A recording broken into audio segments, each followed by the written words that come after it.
Assalamualaikum warahmatullahi wabarakatuh. Perkenalkan, nama saya Aldi, NIM 23146054. Prodi saya Sistem Informasi. Saya akan menjelaskan poin slide yang pertama. Jelaskan sedetailnya tentang poin berikut: register, RAM, sistem clock, bus, cache memori. Baiklah, di sini saya akan menjelaskan poin yang pertama, yaitu poin register. Poin register adalah komponen penting dalam arsitektur komputer yang memfasilitasi akses dan manipulasi data dan memori sistem. Dengan menggunakan register pointer dengan efektif, program-program dapat dieksekusi dengan lebih cepat dan dinilai efisien.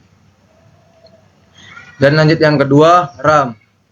RAM atau Random Access Memory adalah jenis memori komputer yang berfungsi sebagai tempat penyimpanan sementara data dan instruksi yang sedang digunakan oleh CPU atau Central Processing Unit dalam menjalankan program-program komputer. Berbeda dengan penyimpanan jangka panjang seperti hard disk atau SSD, RAM dirancang untuk memberikan akses yang cepat ke data yang dibutuhkan saat oleh CPU.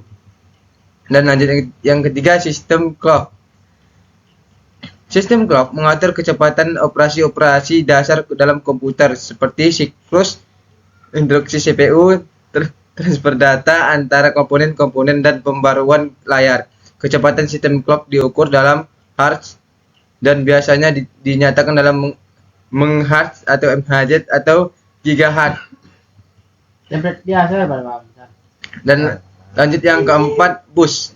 Bus merupakan komponen-komponen kunci dalam arsitektur komputer yang memungkinkan berbagai komponen untuk saling berkomunikasi dan bekerjasama dalam menjalankan tugas-tugas yang komputasi.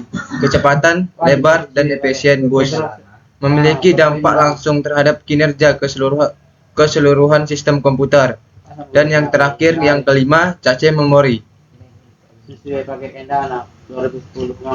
Cache memori adalah jenis memori yang terletak di antara CPU atau Central Processing Unit dan RAM, Random Access Memory. Dalam sebuah sistem komputer, tujuan utama dari cache memori adalah untuk meningkatkan kinerja komputer dengan menyediakan akses cepat ke data yang paling sering digunakan oleh CPU. Lanjut ke soal yang kedua, jelaskan apa yang dimaksud dengan data non-standar. 1. Unlimited dan subrange. Dan di sini saya akan menjelaskan pada poin yang pertama. Poin pertama, enumerated. Dalam data non-standar, yang disebut enumerated adalah tipe data dalam pemrograman yang memungkinkan penggunaan untuk mendefinisikan daftar nilai yang memungkinkan untuk variabel tersebut.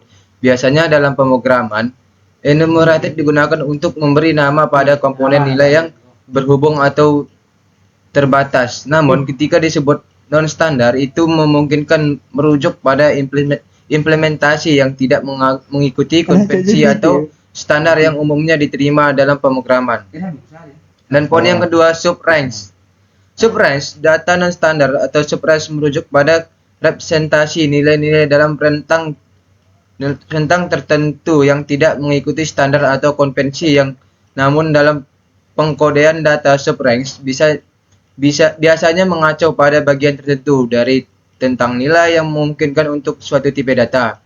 Sebagai contoh, dalam beberapa bahasa pemrograman seperti Pascal, ada tipe data yang disebut subrange yang memungkinkan Anda untuk mendefinisikan tipe data baru yang hanya berisi subset dari nilai-nilai yang memungkinkan untuk tipe-tipe data hasilnya.